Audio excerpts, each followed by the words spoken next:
नमस्कार, सुहासिनीज लाईफस्टाईलमध्ये तुमचे खूप खूप स्वागत आहे. आता वाजले आहेत सकाळचे 6, पण पावसामुळे ढगाळी वातावरण आहे. माझ्याकडील काही किराण्यामधील वस्तू संपलेल्या, तर त्या मी आणलेल्या. तर मी सकाळी उठून सगळ्यात आधी त्या वस्तू बरण्यांमध्ये भरून ठेवत आहे. आधीचे शेंगदाणे होते ते मी तव्यामध्ये काढून घेतले. थोडे त्यामध्ये अजून शेंगदाणे ॲड करून शेंगदाण्याचं कूट बनवून ठेवणार आहे.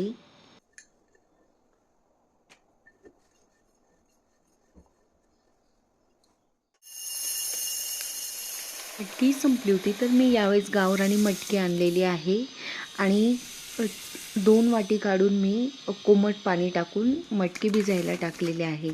रवाही संपला होता. रवाही मी आता बरणीत भरून घेतला व रवा मी फ्रीजमध्ये ठेवते.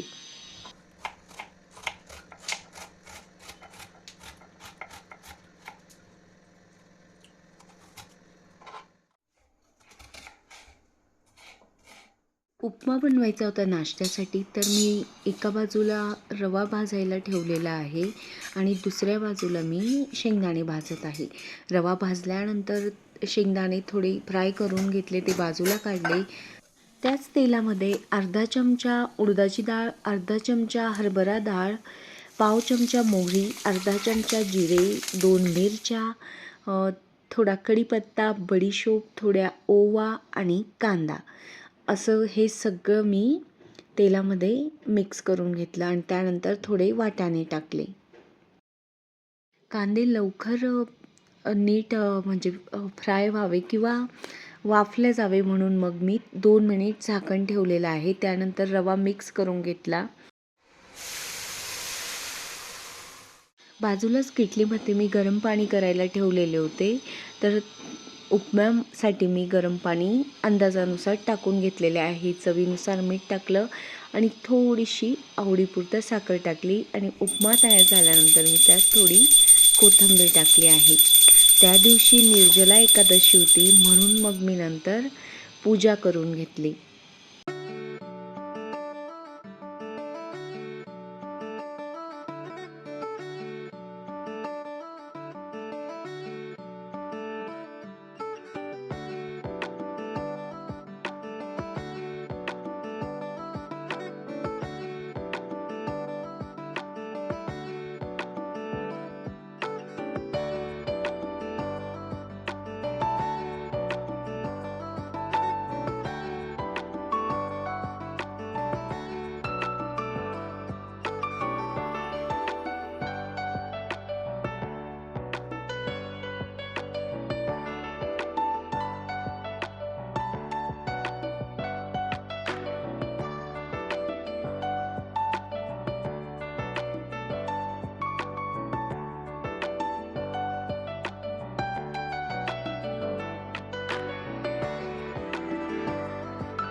त्यानंतर मी डायरेक्टली दुसऱ्या दिवशीच शूटिंग करायला सुरुवात केली.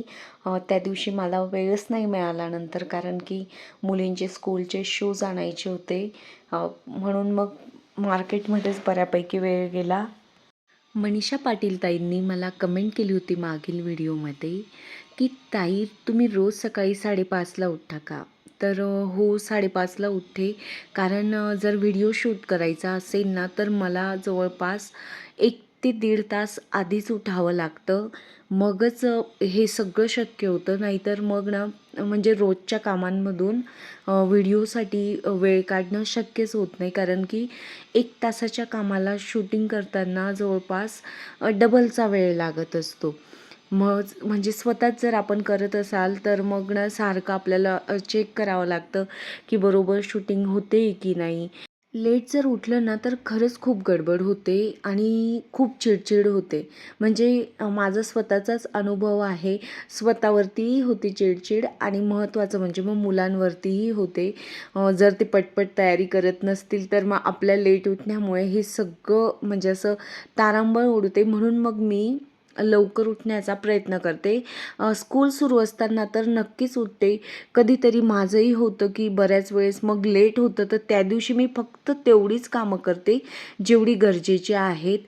जास्तीचं एक्स्ट्रा कुठलंही काम करत नाही. योगिता पाटील ताईंनी बेसिन खालील कोणते लिक्विड आहेत ते सर्व साहित्य व्हिडिओमध्ये दाखवा असं सांगितलं आहे. ते मी पुढच्या व्हिडिओमध्ये नक्कीच दाखवेल. सरलाताई पारेकर यांनी मला कमेंटमध्ये विचारलं होतं, रोज व्हिडिओ का करत नाही?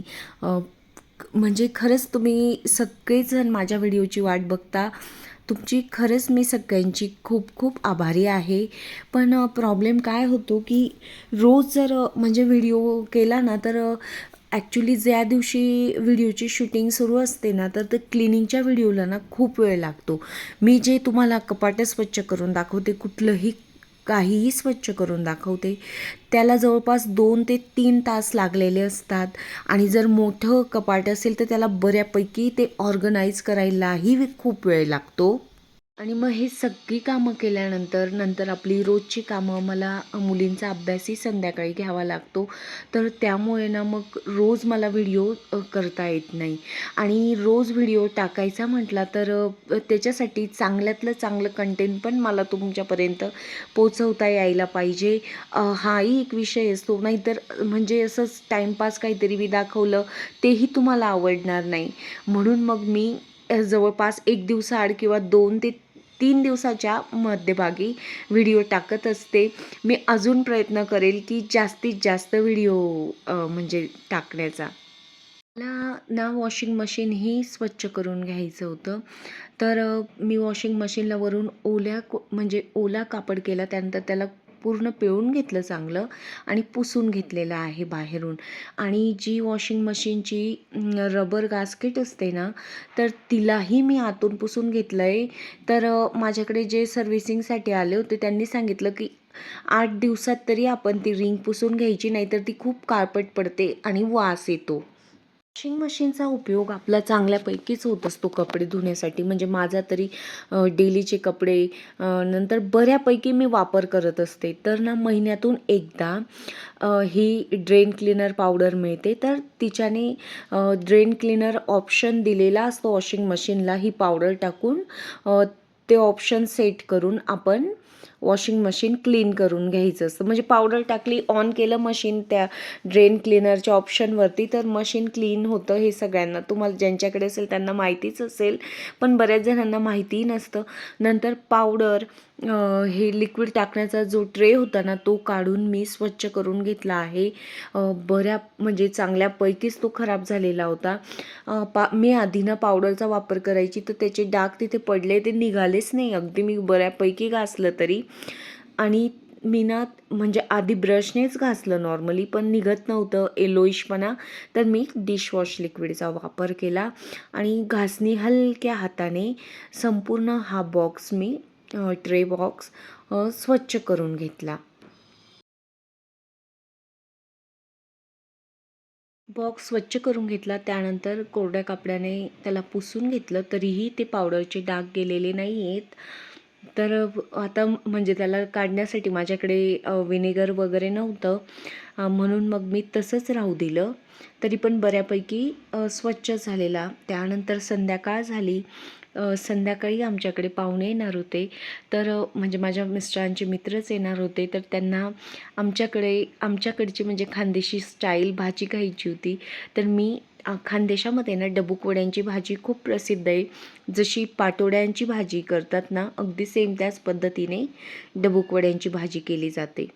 एक कांदा, 4 ते 5 पाकळ्या लसूण आणि अर्धी वाटी खोबरं मी गोल्डन फ्राय करून घेतलेलं आहे, म्हणजे भाजून घेतलं आणि थोडी कोथिंबीरही मी कांद्यांमध्ये भाजून घेतलेली आहे. तर बाजूलाच मी शेवाळ्यांची खिरी करत होती. 3 ते 4 चमचे मी तूप घेतलेलं आहे. त्यामध्ये 3 काजू, 3 बदाम आणि थोड्याशा चारोळ्या मी तुपामध्येच भाजून घेत आहे. शेवया आणलेल्या होत्या, तर पहिल्यांदाच आणलेल्या मी या आणि त्याची खीर करून बघणार होती. नाहीतर माझ्याकडे हात शेवाळ्या असतात बऱ्याचदा, पण यावेळेस नव्हत्या म्हणून मग मी यांचा ऑप्शन घेतला. पण जी चव हात शेवाळ्यांची किंवा घरच्या शेवाळ्यांची असते ना खीरला, ती याची लागत नाही मला असं वाटतं. मग यापुढे मी फक्त घरच्या शेवाळ्यांचीच खीर करणार आहे. काजू बदाम फ्राय झाल्यानंतर त्याच याच्यामध्ये मी शेवाळ्या भाजून घेतल्या व त्यानंतर गरम दूध मी टाकलेलं आहे आणि हे शेवाळ्या बऱ्यापैकी शिजल्यानंतर मी त्यात परत ते जे फ्राय केलेलं होतं काजू बदाम ते आणि चवीनुसार साखर ॲड केली आहे. 2 वेलची कुटून टाकलेल्या आहेत. खीर तयार झाल्यानंतर मला शूटिंग करायची आठवण पडली, कारण की खूप घाई होती जेवण बनवण्याची. तर मी फोटो काढले होते फक्त वाटीचे, मग तेवढंच मी दाखवण्याचा प्रयत्न केलेला आहे. त्यानंतर जो म्हणजे मसाला तयार करून घेतला होता तो मिक्सरमध्ये मी वाटून घेतला आणि डबूक वड्यांसाठी मी साहित्य घेत आहे. 1 वाटी हरभरा डाळीचं पीठ घेतलं आहे. कोथिंबीर ऑप्शनल आहे, असेल तर टाका. थोड्या अर्धा चमचा ओवा घेतलेल्या आहेत आणि चवीनुसार मीठ आणि डबूक वडे अगदी आतून हलके व्हावेत म्हणून मग मी त्यात अर्धा पळी तेल टाकलेलं आहे.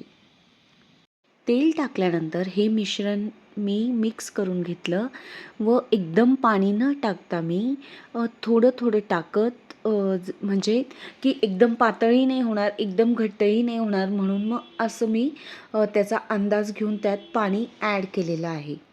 भाजीला फोडणी देण्यासाठी मी कढईमध्ये 1.5 पळी तेल घेतलेलं आहे. बाजूलाच कुकरमध्ये मी भात लावून घेतलेला. तर आपण इडलीचं दळतो किंवा असं वाटण वगैरे दळतो ना, तर हा जो चमचा असतो ना त्याच्याने ते मिक्सरमधलं ना सगळं आतलं एकदम मस्तच बाहेर निघतं. म्हणजे आपल्याला हाताचा वापर करावा नाही लागत आणि कुठलंही वाटण वाया जात नाही. मेन म्हणजे त्याच्यातलं त्या चमच्याचा वापर केला तर त्यानंतर मी म्हणजे आवडीनुसार तिखट, हळद टाकलं. मी मसाला नाही वापरलेला, कारण की रात्र होती म्हणून मग तर मी मसाल्याचा वापर न करताच ही डबूक वड्यांची भाजी केलेली आहे. तर मसाला वापरूनही ही अतिशय चविष्ट लागते. मी नाही मसाला वापरला तरीही भाजी छान होते.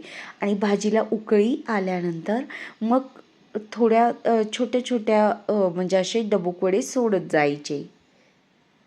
झाकण ठेवून भाजीला 8 ते 9 मिनटं किंवा जास्तीत जास्त 10 मिनटं उकळू दिलं ना, तर छान शिजून जातात ते डबूक वडे. त्यानंतर मी भाजी तयार झाल्यानंतर कोथिंबीर टाकून घेतलेली आहे. अशा पद्धतीने ही डबूक वड्यांची भाजी तुम्ही नक्कीच करून बघा. अतिशय चविष्ट लागते. नॉनव्हेज जे खात नाही ना त्यांच्यासाठी ही म्हणजे नॉनव्हेजच्या बरोबरीने भाजी असं म्हटलं जातं. त्यानंतर मी सॅलड तयार करून घेतलं. काकडी, गाजर, कांदा. मला ताट ना वाढायला खूप आवडतं, पण त्यासाठी जरा वेळ हवा, शांतता हवी. कारण ज्यावेळेस ना आपल्याला खूप घाई असते तर त्यावेळेस खूपच म्हणजे तारांबळ उडत असते आपली कोणी आल्यावर. तरीही मी तुम्हाला ताट म्हणजे वाढवून म्हणजे दाखवलेलं आहे मी कशाप्रकारे ताट वाढलेलं होतं त्या दिवशी. चला मग तुम्हीही या डबूक वड्यांची भाजी खाण्यासाठी तुम्हाला व्हिडिओ आवडला असेल, व्हिडिओला लाईक करा. तुम्ही चॅनलला नवीन असाल तर चॅनलला सबस्क्राईब करा आणि तुमच्या मैत्रिणींपर्यंत, नातेवाईकांपर्यंत तुम्हाला व्हिडिओ आवडला असेल तर नक्कीच शेअर करा. आपण परत भेटूया अशाच नवीन व्हिडिओसोबत. तुम्ही व्हिडिओ शेवटपर्यंत बघितला त्यासाठी तुमचे मनापासून खूप खूप आभार आणि धन्यवाद.